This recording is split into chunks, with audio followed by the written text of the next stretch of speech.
सिद्धेभ्यः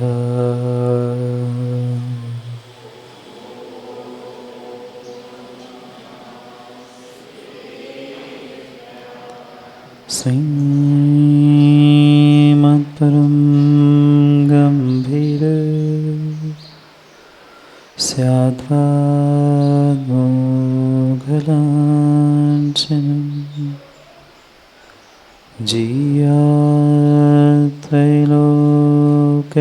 जीयात्रैलोक्यनाथस्य शासनं जिनशासनं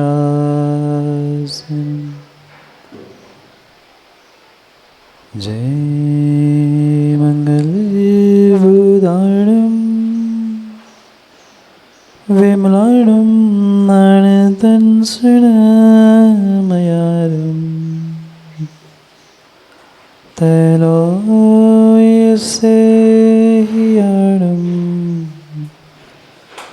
नमोऽस्यसर्वसिद्धाणं नमो वरिहन्ताणं नमो सिद्धाणं नमो आयर्याणं नमो वज्रायाणं नमो सर्वसाहु।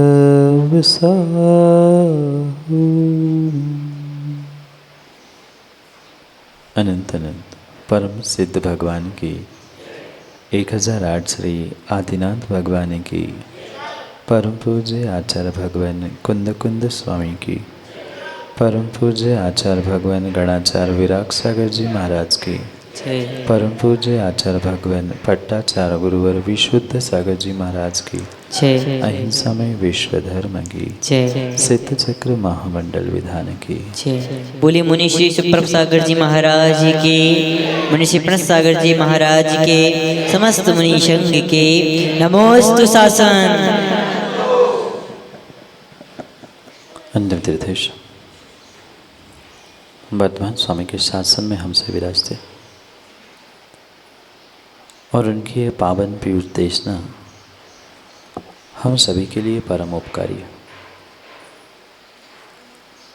अनादिकाल से हमारी इस आत्मा में जो जन्म जरा और मृत्यु रूपी रोग लगे, उन रोगों का उपशमन करने वाली कोई परम औषधि है तो वह एकमात्र यह जिनवाणी है। भव्यात्माओं,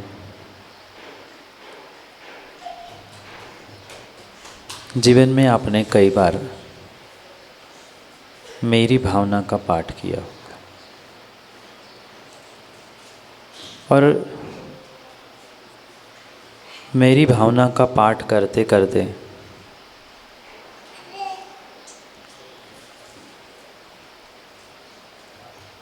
कई बार इन पंक्तियों को भी दोहराया होगा।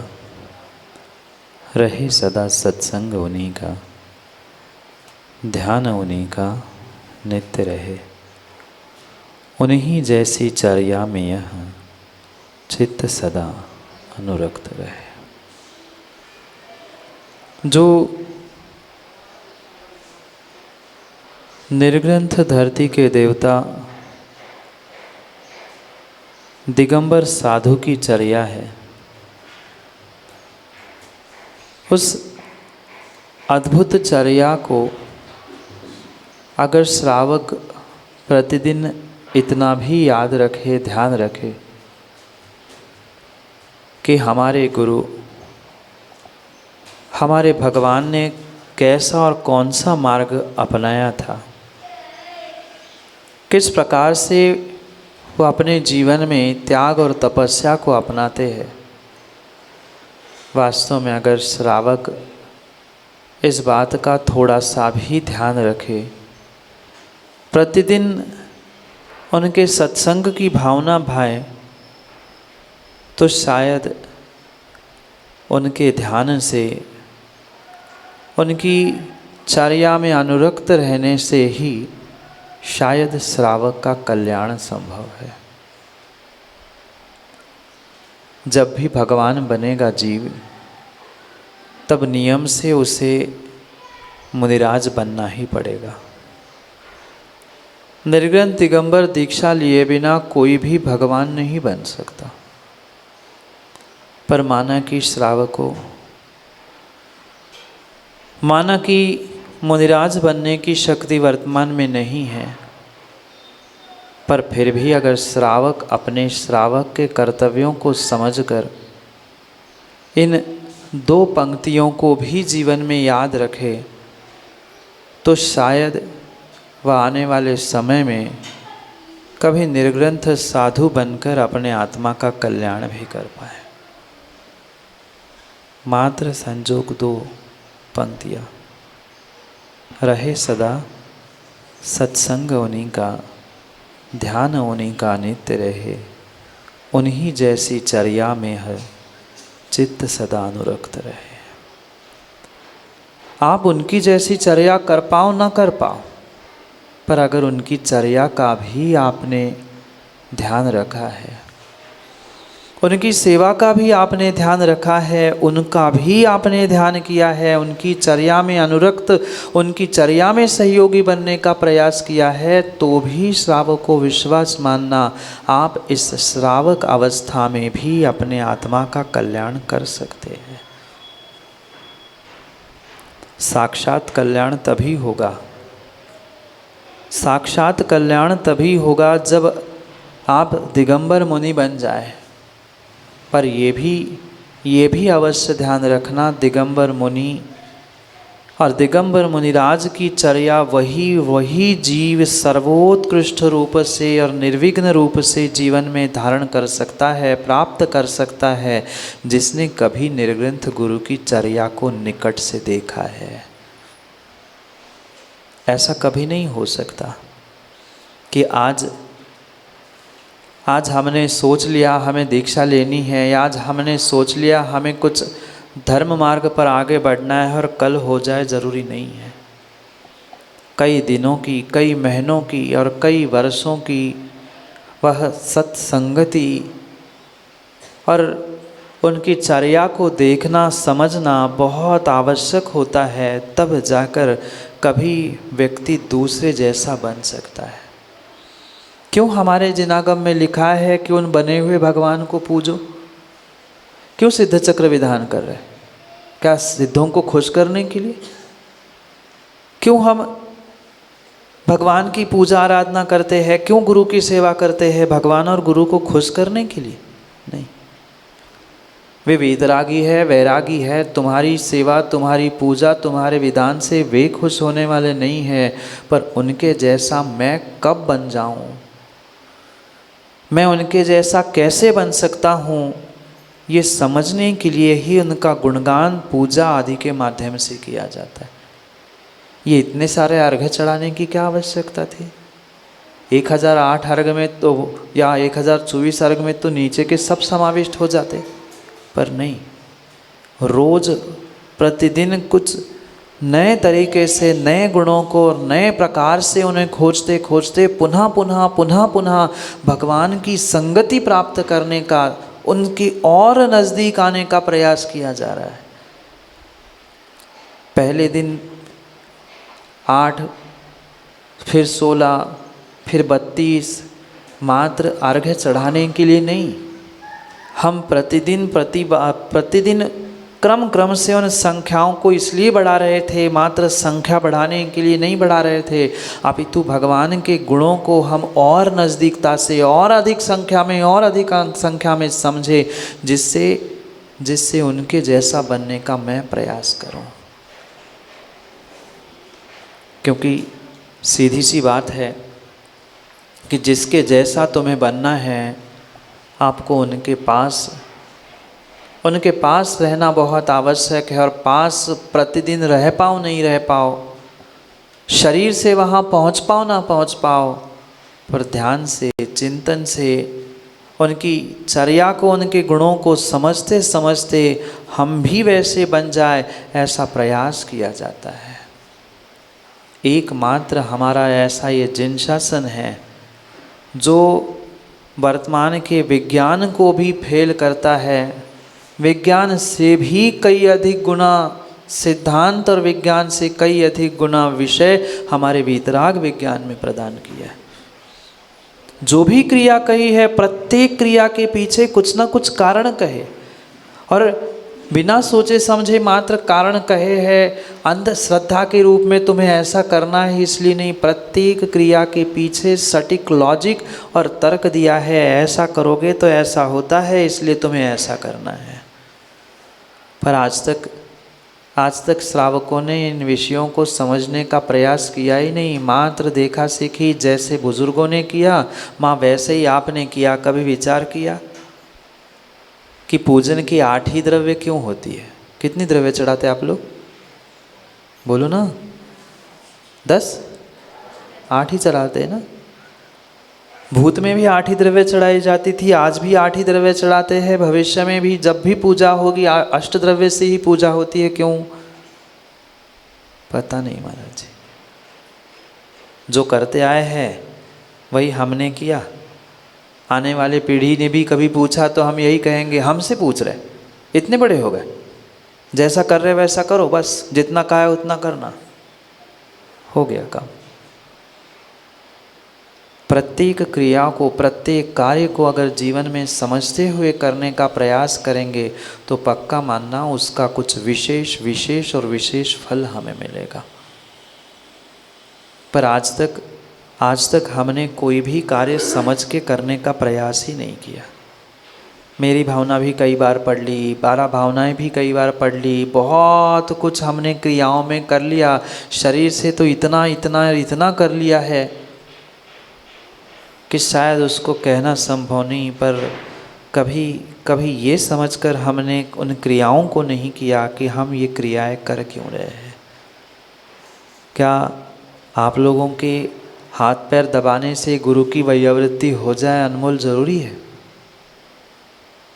बहुत सारे लोग ये सोचते हैं कि हम सेवा करने जा रहे हैं, हम व्यवस्था कर रहे हैं, हम ऐसा कर रहे हैं।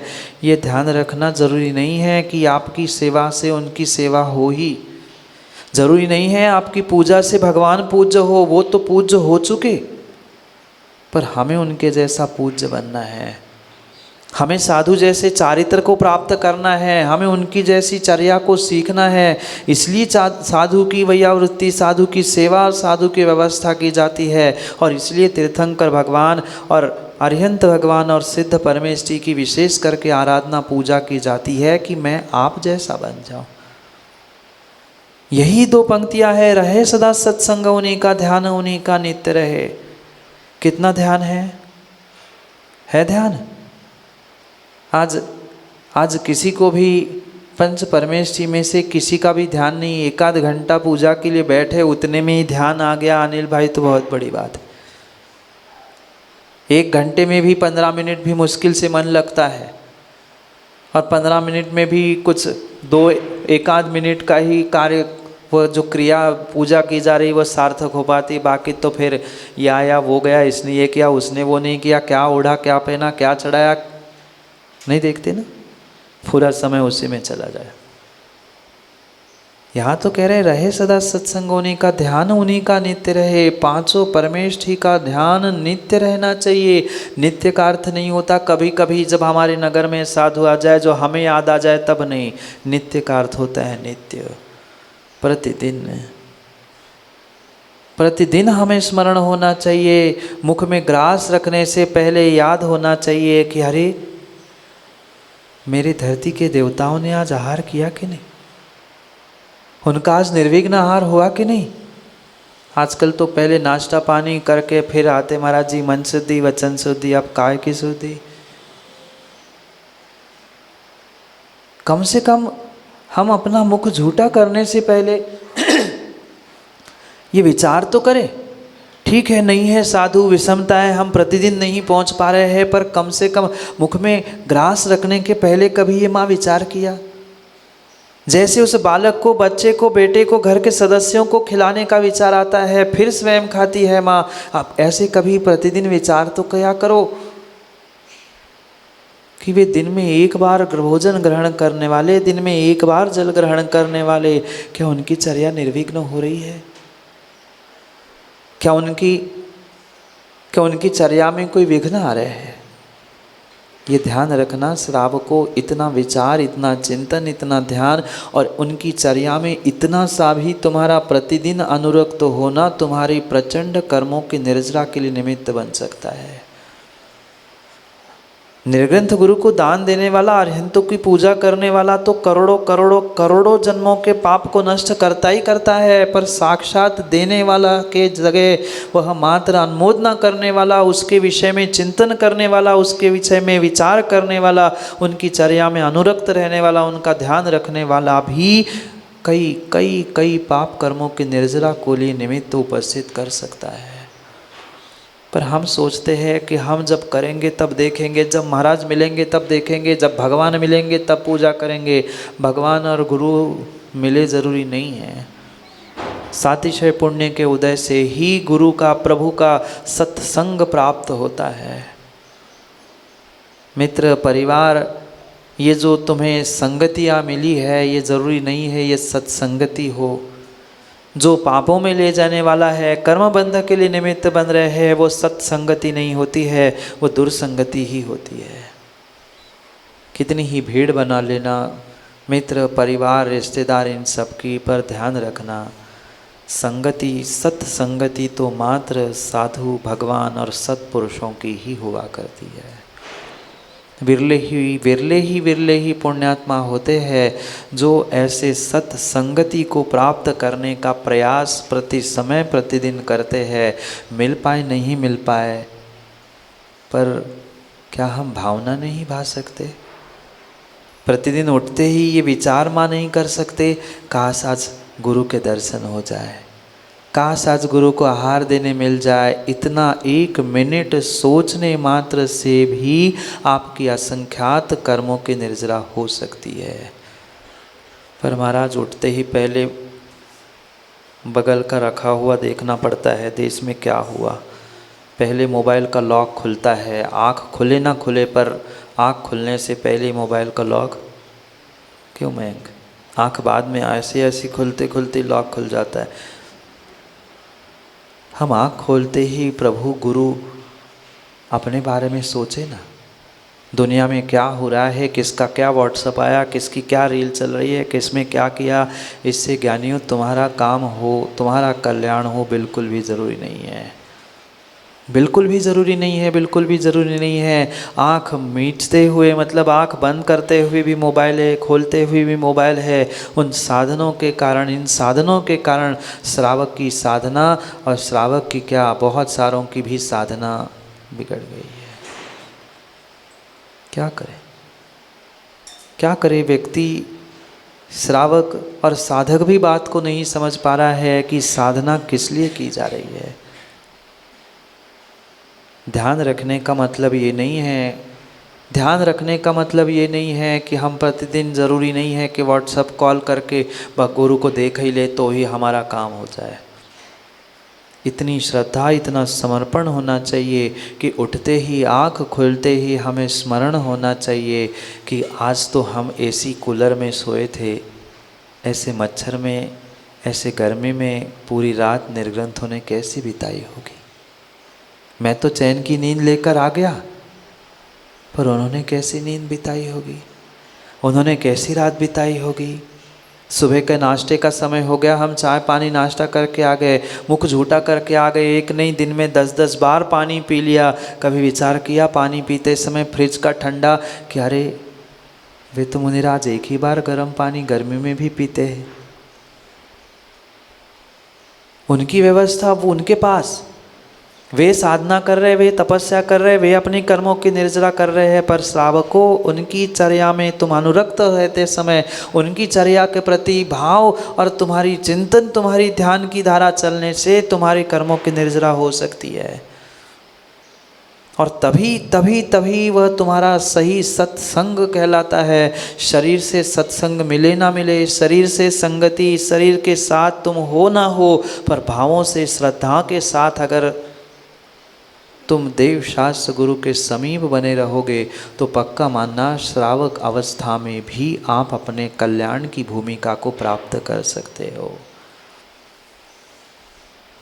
सच्चा श्रावक ही कभी सच्चा निर्ग्रंथ बनता है, पर जिसने कभी सच्चे श्रावक पने को जाना ही नहीं है, जिसने कभी स्वयं पड़गान चौका लगाना, चौके की तैयारी क्या होती है जानी नहीं है, वो कभी सच्चा भावलिंगी साधु हो नहीं सकता। जिसने स्वयं पानी भरकर पड़घान कर चौका लगाकर शुद्ध भोजन कराने का प्रयास किया है, वो ही जानता है श्रावक की कितनी मेहनत होती है। और जिसने कुछ किया ही नहीं वो क्या जाने। आज जितने भैया जी महान महान महान दिगंबर साधु आचार्य भगवंत हुए हैं, उन सब ने अपनी गुरु की ऐसी ही परम सेवा श्रावक अवस्था से की है। चाहे आचार्य विद्यासागर जी हो, चाहे आचार्य विशुद्ध सागर जी हो, चाहे आचार्य शांति सागर जी महाराज भी क्यों ना हो, आज जितने उच्च स्थान पर पहुंचने वाले वे दिगंबर गुरु है, वे श्रावक अवस्था से अनुरक्त थे साधु की चर्या में, वे अनुरक्त थे। जिन आचार्य शांति सागर महाराज का पूरा नाम इस देश में चल रहा है, वे जब गृहस्थ थे तब आचार्य आदि सागर महाराज थे कोल्हापुर के पास, तब वे मुनिराज थे और आचार्य शांति सागर गृहस्थ थे। भले ही आज इतिहास बदल के रख दिया है लोगों ने, पर भैया जी हकीकत यही है। आचार्य शांति सागर जब गृहस्थ थे, आहार करने के लिए आदि सागर महाराज नगर की ओर आते थे। एक दिन बरसात का समय था, पानी इतना गिरा कि नदी में बाढ़ आ गई। यूँ पत्थर से महाराज आते थे, निकल जाते थे, पर पानी कुछ अधिक हो गया। अब आहार के बाद मुनिराज वापस कैसे जाते। वे गृहस्थ आचार्य शांति सागर महाराज ने उन आदि सागर महाराज को अपने कंधे पर रखा और उन्होंने नदी पार करके उस पार ले जाकर उनको अपने यथास्थान जंगल आदि में छोड़ दिया। कहने का उद्देश्य ये है, क्या ऐसी श्रद्धा, ऐसा समर्पण या ऐसा विचार कभी श्रावक को हमारे दिलो दिमाग में आता है? क्यों इतने महान साधु बने? अंतिम समय तक आचार्य ज्ञान सागर जी की सेवा आचार्य विद्यासागर महाराज ने की। ये पक्का मानना, आज चाहे श्रावक हो चाहे साधु हो, अखिलेश ऊंचाइयों को वही प्राप्त करता है जो इन दो पंक्तियों को अपने हृदय में उतार के रखता है। रहे सदा सत्संग उन्हीं का, ध्यान उन्हीं का नित्य रहे, उन्हीं जैसी चर्या में चित्त सदा अनुरक्त रहे। हम तो व्यवहारिकता निभाते हैं, फॉर्मेलिटी करते हैं, मिल गया समय तो आते हैं, 2 मिनट 5 मिनट हाथ पैर गला मतलब शरीर दबा लेते हैं, गला भी दबाने वाले मिलते। सोचे समझे विचार करें कि ये सर्वोत्कृष्ट मनुष्य पर्याय, श्रावक पर्याय ज्ञानियों आपको मिली है। हर पर्याय में इतनी आसानी से तुम्हें गुरु की, प्रभु की सत्संगति नहीं मिल सकती। और मात्र सत्संगति मिलने का अर्थ ये नहीं है कि गुरु मिल जाए, भगवान मिल जाए। भगवान के पास भी रहने वाले बहुत सारे हैं। बड़े बड़े मंदिरों में जाकर देख लेना, तुम्हारे मोटे मंदिर में देख लेना, नीचे भौरे में वे इंसान कम और तिरंच ज़्यादा घूमते भगवान पर। परसों गया था, मैं देख रहा था, कहीं छिपकली कहीं क्या कॉकरोच। तो भगवान की मूर्ति के आगे पीछे ऊपर नीचे घूमने से वो सत्संगति नहीं कहलाती। ऐसे अपना मतलब निकालने के लिए भी देवशास्त्र गुरु के आगे पीछे घूमने वाले बहुत सारे होते हैं। वो सत्संगति नहीं है, वो कार्यकारी नहीं है, वो मतलब अपना मात्र मतलब उल्लू सीधा करने के लिए किया गया पुरुषार्थ है। और ऐसे ही फिर मायाचारी करके त्रियंश बन के भगवान के प्रतिमा के ऊपर नीचे घूमते मिलते हैं। जो पंक्ति में लिखा है, जो प्रतिदिन पढ़ रहे हैं, कई बार मेरी भावना की इन पंक्तियों को पढ़ा होगा, मंदिर में बैठे बैठे भगवान को भी सुनाया होगा, भगवान रहे सदा सत्संग उन्हीं का, पर नगर में आए तो हमें फुर्सत नहीं है, हमें समय नहीं है, और दूसरों के पास जाके ऐसी बड़ी बड़ी बातें, हम ऐसे भक्त हैं, हम ऐसे हैं, हम वैसे हैं। जब सामने आए तो तुम्हें आधा एक घंटा बैठने के लिए फुर्सत नहीं है, उनकी सेवा व्यवस्था के लिए विचार पूछने के लिए समय नहीं है, फिर क्यों हम ढोंग करते हैं? जो कहते हैं वह करना चाहिए, और जो करते हैं वही कहना चाहिए। श्रावकों, अगर कल्याण चाहते हो तो जीवन में दो कार्य जीवन में कभी मत छोड़ना। एक अरिहंत सिद्धों की यानी देव भगवंतों की, देवादिदेव की पूजा, और गुरु की सेवा और दान। ये सर्वोत्कृष्ट कार्य जीवन में श्रावक पर्याय में ही संभव है, अन्य किसी पर्याय में संभव नहीं है। रवि बाबू, करोड़पति, अरबपति, खरबपति संसार में बहुत होंगे, पर मेरे नज़रों में पैसे वाले कितने ही बड़े महल में रह रहे हो, पर जो गुरु की चर्या नहीं करा पा रहे हैं, गुरु की आज्ञा का पालन नहीं कर पा रहे हैं, जो प्रभु की भक्ति, प्रभु की पूजा नहीं कर पा रहे हैं, वो कितने ही पैसे वाले क्यों ना हो, पर जिन शासन की और जिन शासन की क्या, एक व्यवहारिक दृष्टिकोण में भी वह बहुत बड़ा आदमी हो, ज़रूरी नहीं है दुनिया कुछ भी कहते रहे, दुनिया के सामने कितनी ही माला सम्मान और जो चाहे तुम प्राप्त कर लेना, पर अगर तुम्हें अपने देव शास्त्र गुरु के लिए और इवन घर में माँ बाप के लिए समय नहीं है, तो तुम्हारी जैसी संतान और तुम्हारा जैसा मनुष्य और संतान कहने की योग्यता नहीं रख सकता। दुनिया भर के लिए समय है, मोबाइल 2-2, 3-3 घंटे चलाने के लिए समय है, इधर उधर की चर्चा, बातें, गप्पे करने के लिए, कौन से सीरियल में क्या हुआ, कौन से मूवी में क्या हुआ, क्या होना चाहिए था, इसमें तो हमारे पास समय है, पर कभी हृदय की अंदर की श्रद्धा की गहराई के साथ कभी गुरु के पास पहुंचकर संजोग हमने पूछा, फॉर्मेलिटी के लिए तो पूछ लिया, कैसे हो, ठीक ठाक चल रहा है सब कुछ, स्वास्थ्य तो बढ़िया है, रत्नत्रय कैसा है, पर कभी ये लगा कि मैं पूछ तो रहा हूँ, पर सही में आत्मीयता देकर हमने उनकी अंदर की भावों की अभिव्यक्ति समझने का प्रयास किया। महाराज इतना समय कहाँ है, आधा एक घंटे के लिए तो फुर्सत मिलती है, 24 घंटे से वो भी आए और बढ़ गए। मैं इसलिए नहीं कह रहा हूँ सुदर्शन की गुरु साधु अपनी व्यवस्था बनाने के लिए तैयार है, उन्होंने तो दीक्षा लेते समय निर्णय कर लिया है कि पुण्य पाप जैसा है, जैसे कर्मों की व्यवस्था है वैसा काम होगा। मैं श्रावकों को आपके लिए समझा रहा हूँ, ये उत्कृष्ट पर्याय और उत्कृष्ट निमित्त मिलने के बाद आप थोड़ा सा भी चेत नहीं पाओ, थोड़ा सा भी अपनी जिम्मेदारी के प्रति जागरूक नहीं हो पाओ, तुम्हारी कर्मों की निर्जरा होने वाली नहीं है। उनकी तो अपनी पुण्य पाप से व्यवस्था चल रही है, प्रयास 50 आप कर लेना, पर जिसका कर्मोदय है, विघ्न आना है सो आना है और नहीं आना है सो करने वाला कितना ही प्रयास करे कोई बाल नहीं बांका कर सकता। पर तुम्हें अगर कर्मों की निर्जा करनी है, तुम्हें अपने कल्याण की भूमिका को प्राप्त करना है, तो ये श्रावक जैसी अन्य पर्याय कहीं नहीं है, अन्य कहीं हो ही नहीं सकती। तिर्यंच गुरु की सेवा नहीं कर सकते, सुना कभी नहीं। नारकी का सवाल ही नहीं उठता, वे नरक से बाहर आते ही नहीं, वे सोच भी नहीं सकते। देवों के लिए भी भगवान के दर्शन तो फिर भी संभव है, भगवान की पूजा भी ज्ञानी संभव है, पर गुरु की सेवा, गुरु के लिए दान, गुरु की व्यवस्था मात्र और मात्र और मात्र श्रावक को आप ही बना सकते हैं। पर अहंकारी जीव ये सोचते हैं, अरे हम ही कर रहे हैं, हम ही कर लेंगे।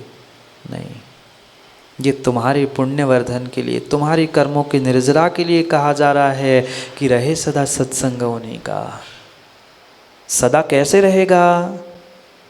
नित्य कैसे उनकी चर्या में अनुरक्त रहूँगा मैं तो अपनी घर व्यापार गृहस्थी में उलझा हुआ हूँ महाराज। बिल्कुल सही है। ये नहीं कहा जा रहा है कि आप अपनी घर गृहस्थी व्यापार सब छोड़कर पूरा ही आज से ही गुरु के पीछे लग जाओ। समय आएगा वो करोगे, पर प्रतिदिन कम से कम उठते ही याद तो करो। प्रतिदिन उठते ही बेड पर ज़रूरी नहीं है कि कोई बहुत बड़ा पाठ करने से, बहुत बड़ा कुछ करने से ही हम याद करें। आँख खुलते ही इतना याद हो जाए कि अरे मैं जिस जिन कुल में आया हूँ, जिस जैन कुल में आया हूँ, हमारे गुरु कैसे है। आज धरती के जितने भी देवता है, माँ भोजन बनाते बनाते क्या ये सोचकर भोजन नहीं बनाया जा सकता कर्मों के निर्जरा के लिए कि जितने भी साधु बने हैं, जितने भी साधु आज आहार क्रिया के लिए उठने वाले हैं, उन सब का निर्विघ्न हो जाए। माँ विश्वास मानना, वही आरम सारम जो पाप की क्रिया तुम भोजन में कर रहे हो ना, वही तुम्हारे कर्म निर्जरा के लिए निमित्त बन सकती है। पर ऐसे भाव आने चाहिए। हमें तो घर के एक एक सदस्य दिखते हैं, इसके लिए ये चटनी पसंद है, इसको ये पापड़ पसंद है, इसके लिए ये सब्जी पसंद है। वो तो हमें सबको सब याद है, पर कभी भोजन बनाते, भोजन करते समय उन धरती के देवताओं को भी तो ज्ञानियों स्मरण कर लिया करो, जो ठंडी गर्मी इतने परिसय उपसर्ग सहन करते हुए भी कितने ही कष्ट और कितनी भी समस्या हो जाए, पर कभी अनमोल रोते मिले, साधु रोते मिले तुम्हें? कभी नहीं। चाहे मच्छर क्या, चाहे शेर भी खा जाए तो भी कभी रोते नहीं है। कितना भीतर का निर्णय, कितना बड़ा निर्णय भीतर का होता होगा। उनका तो निर्णय है, पर श्रावकों आप ये तो सोचो, ये तो विचार करो कि उनकी चर्या तो इतनी महान है। क्या हम श्रावक की जिम्मेदारी भी नहीं अदा कर सकते? क्या प्रतिदिन धरती के सभी देवता, सभी पिछी कमंडलधारी और सभी जीवों के प्रति माँ अच्छे भाव रख कर नहीं उठ सकते? उठता भी है आज का इंसान, दिन भर की प्लानिंग लेके उठता है, आज इधर जाना, इतने बजे ये करना है, वो करना है, ये कर लूँ, वो कर लूँ। कभी ये भी तो सोचो कि स्वार्थ त्याग की कठिन तपस्या, परसों भी मैंने कहा था, स्वार्थ त्याग की कठिन तपस्या जिनकी है, उनके लिए हम कुछ भी त्याग नहीं कर पा रहे। पुनः कह रहा हूँ, बहुत कुछ त्याग करने से या जीवन भर उनके चरणों में पड़े रहने से काम हो जरूरी नहीं है। जितना समय मिल रहा है ज्ञानियों, कुछ लेने का प्रयास करो। गुरु तो अखिलेश देने के लिए सब कुछ तैयार है, पर लेने की शक्ति हमारे भीतर होनी चाहिए। हर समय कुछ ना कुछ गुरु देता ही देता है, पर लेने की शक्ति तुम्हारे पास है कि नहीं है, ये तुम्हें तय करना है। जैसे वह विद्युत हर किसी से पास नहीं होती, उस लाइट को, विद्युत को पास करने के लिए गुड कंडक्टर होना चाहिए। ऐसा ही तुम्हें गुरु से मिलने वाले प्रत्येक समय की कुछ विशेषता को प्राप्त करने की शक्ति गुड कंडक्टर जैसी होनी चाहिए। वो एसटी वाला कंडक्टर नहीं तो अर्थों के अनर्थ करने वाले बहुत सारे, महाराज ने कहा था कंडक्टर बन जाओ, वो कंडक्टर नहीं भाई साहब, वाहक, जो विद्युत को वहित करते हुए एक स्थान से दूसरे स्थान पर ले जाता है। ऐसे ही गुरु ने दिया हुआ प्रत्येक वह कार्य, प्रत्येक क्रिया या प्रत्येक उनका उपदेश हमारे अंतस तक उतरना चाहिए। तभी उनकी चर्या में हम कुछ हद तक अनुरक्त रह सकते हैं। अनुरक्त होने का अर्थ ये नहीं है कि हम उनकी चर्या प्रतिदिन कर ही पाए, पर क्या भावना नहीं भा सकते? बोलो ना माँ, भावना नहीं भा सकते प्रतिदिन भोजन बनाने से पहले, भोजन करने से पहले कि जितने भी पिछी कमंडलधारी आज सबके निर्विघ्न आहार हो जाए। होगा उनका पुण्य पाप जैसा है वैसा, आप किसी के लिए अच्छा बुरा नहीं कर सकते, पर उनके लिए, साधु के लिए अच्छा सोचने से क्या आपका अच्छा नहीं होगा? पक्का होगा, पक्का होगा, पक्का होगा, पक्का होगा। जितनी बीमारियां, जितने रोग, जितनी परेशानी, जितनी समस्या जीवन में है, प्रतिदिन प्रतिदिन यही भावना भाव, प्रतिदिन यही भावना भाव कि कोई साधु बीमार ना हो, कोई साधु को कष्ट ना हो, कोई साधु क्या, किसी श्रावक, किसी इंसान, किसी जीव को भी कोई कष्ट ना हो। ये दूसरे के बारे में अच्छा सोचने का ही फल तुम्हारे जीवन में अच्छे रूप फलीभूत होने वाला है। तभी तभी तभी कुछ काम हो पाएगा, अन्यथा जो ये मिली हुई मनुष्य पर्याय, श्रावक पर्याय है, ज्ञानियों पता नहीं कब चली जाए। देखते देखते 5 दिन, देखते देखते 5 दिन चले गए, पता चला? पता नहीं चला। 5 दिन नहीं, ऐसे देव शास्त्र गुरु की सन्निधि और सानिध्य में अनमोल 5 जिंदगी अभी कहाँ चली जाए पता नहीं चलेगा। 5 दिन पता नहीं चला था। कह रहे था कैसे 5 दिन बैठूंगा, क्या होगा, बैठ गए, हो गया, पक्का है। हमने ठान लिया तो बहुत कुछ कर सकते हैं, बस समस्या यही है कि हम ठानते नहीं हैं, सोचते नहीं हैं, विचार नहीं करते हैं। हम ठान ले तो बहुत कुछ और बहुत कुछ कर सकते हैं। और यही मनुष्य पर्याय का मौका है ज्ञानियों, जहाँ तुम सब कुछ कर सकते हो, बाकी तो धन दौलत वैभव भोग वे स्वर्गों में कई बार भोग चुके हैं, और मनुष्य बनकर भी इन सबको अनेक पर्यायों में भोग लिया है। ये श्रावक पर्याय पुनः पुनः जीवन में मिले जरूरी नहीं है, पुनः पुनः जीवन में मिले जरूरी नहीं है। मिले हुए इस बेशकीमती समय को, इस पर्याय को समझने का और संभलने का प्रयास करो। बस प्रतिदिन 2 पंक्तियों को प्रतिदिन याद करो कि रहे सदा सत्संग होने का। शरीर से रहे ना रहे, पर हम मन से, श्रद्धा से प्रतिदिन प्रति समय उनसे जुड़ने का प्रयास तो करें। और पक्का मानना, दूरियां शरीर की किलोमीटर की कितनी भी क्यों ना हो, पर अगर अंत से श्रावक श्रद्धा से जुड़ा है ना, तो मुझे तो परम विश्वास है उसके जीवन में कभी लंबे समय तक कष्ट समस्या आ नहीं सकती। आएंगी, कर्मोदय चूकने वाला नहीं है, किसी से कर्मोदय चूकने वाला नहीं है, पर उन विषमता के दिनों में भी, विपरीतता के दिनों में भी अगर तुम्हें प्रभु और गुरु पे अकाट्य श्रद्धा है, बड़ी से बड़ी आपत्ति भी मिनटों में, घंटों में समाप्त हो जाती है। क्यों रवि गाहणकर नहीं हुई? संजोग छाबड़ा अस्पताल से वापस आ गए। मात्र श्रद्धा चाहिए, मात्र समर्पण चाहिए, मात्र विश्वास चाहिए है। बिगड़े काम भी बनते हुए देखे जाते हैं श्रद्धा और समर्पण से। कमी आज हमारे श्रद्धा की है, कमी हमारे श्रद्धा की है। धन दौलत से जुड़ जाना बहुत बड़ी बात नहीं है। धर्म से जुड़ने के लिए श्रद्धा की गहराई चाहिए। साधु की संगति प्राप्त करने के लिए श्रद्धा की गहराई चाहिए। तभी ये संभव हो सकता है, अन्यथा ये संभव होने वाला नहीं है। क्या करूं, घड़ी का समय अभी 600-700 अर्घ्य आप अभी चढ़ाने हैं। जो पुण्य के उदय से आपको ये सिद्ध चक्र विधान, निर्ग्रंथ साधु की चरण निश्रा, उनके उपदेश, हारचर्या, ये जो कुछ भी मिला है, विश्वास मानना कुछ सातिशय पुण्य के उदय से मिला है। और उसे ऐसे ही सातिशय पुण्य के उदय में पुनः लगाने का प्रयास कर लो, क्योंकि अनमोल, मैंने जाने के बाद खींचने वाले बहुत सारे मिलेंगे, पूछने वाले भी मिलेंगे, कितने में निपटे। हाँ, अरे दुनिया है, पूछने वालों को तो यही पूछना होता है कितना आनंद आया, कोई नहीं पूछेगा। पक्का मानना सुदर्शन, मिलेंगे 2-4, आज नहीं मिलेंगे, मेरे जाने के बाद तुम स्वयं बताने आओगे महाराज वो ऐसा पूछ रहे थे। मुझे तो बहुत अनुभव है, बहुत देखा है दुनिया।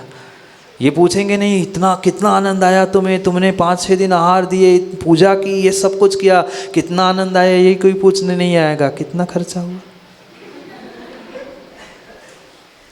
क्या करे, जिसकी जैसी सोच और जिसकी जैसी दृष्टि है वो वही कैलकुलेशन पूछेगा। ये नहीं पूछेगा क्या आनंद तुमने अनुभूत किया, इतना तुमने आनंद लिया, थोड़ा सा हम भी उसको शेयर करें, ये नहीं पूछेंगे।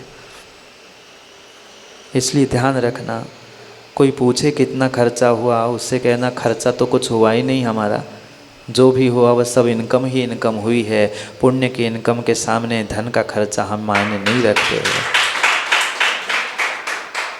क्योंकि जीवन भर का पुण्य ये सत्संगति और सिद्धों की आराधना से जिन्हें प्राप्त किया है पक्का है, पक्का है, पक्का है। भविष्य भी भविष्य भी भविष्य भी नियम से सिद्धि की ओर बढ़ने की संभावना है।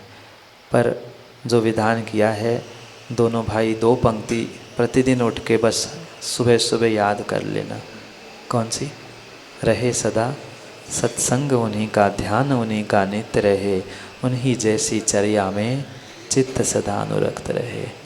अभी भले ही याद नहीं, तुम रोज़ इतनी 2 लाइन अनमोल पढ़ लेना, प्रतिदिन इतना ही विधान करने का सार्थक हो जाए कि हमने पुण्य के निमित्त से ये सब सहज निमित्त उपलब्ध हो गए। पूरे तुम्हारे रिश्तेदार आ गए, तुम्हारे समाज के भी लोग आ गए, इतने लोग सुदर्शन तुमने इकट्ठे कर लिए, चतुर्मास में जितने नहीं आते थे उससे ज़्यादा तुम्हारे विधान में आए, पुण्य है तुम्हारा। पर इस अहंकार में आकर नहीं, ये तो पुण्य का उदय था, उदय में आके चला गया। अब इस पुण्य को पुनः पुण्य में, पुनः पुण्य में और पुनः पुण्य में डिपॉजिट करने के लिए हम प्रतिदिन यही भावना भाए कि जितने भी साधु है, जितने भी धरती के देवता है, वे निरोग रहे, निर्विघ्न आहारचर्या उनकी होती रहे। आपके कहने से हो ज़रूरी नहीं है, पर आपके सोचने से पक्का है आपका अच्छा ज़रूर हो सकता है। समय घड़ी का हो गया है, आगे भी जाना है ना सर, क्या करें, आगे ही जाना है, सबको आगे जाना है, हमें भी आगे जाना है, क्या करें।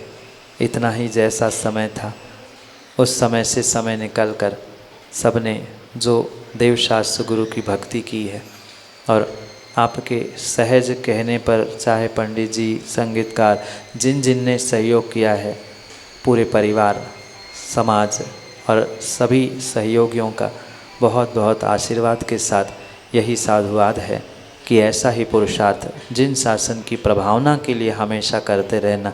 क्योंकि धन दौलत तो आज है कल नहीं है, पर संगति, गुरु का आशीर्वाद, गुरु की आज्ञा हर किसी को मिले ज़रूरी नहीं है। लोग तरसते हैं अखिलेश की गुरु की कुछ आज्ञा मिल जाए, पर ये सौभाग्य से जो मिला है उसे मात्र धन दौलत के तराजू में नहीं, हमें मिली हुई संगति, पुण्य का लाभ, इन सबको समझते हुए हमें जीवन बदलने के लिए पुरुषार्थ करने की आवश्यकता है। जितना मिले अनिल भाई, जितना मिले उतना लेने का प्रयास करो, क्योंकि पता नहीं पुनः कब कहाँ कैसे हमें गुरु का आशीर्वाद, गुरु की आज्ञा प्राप्त हो। पुनः जब कभी समय मिलेगा तो पुनः समय पर, समय की बात के लिए समय पे मिलते हैं, क्योंकि समय पे किया गया काम समय को दिलाता है। बोली भगवान महावीर स्वामी की।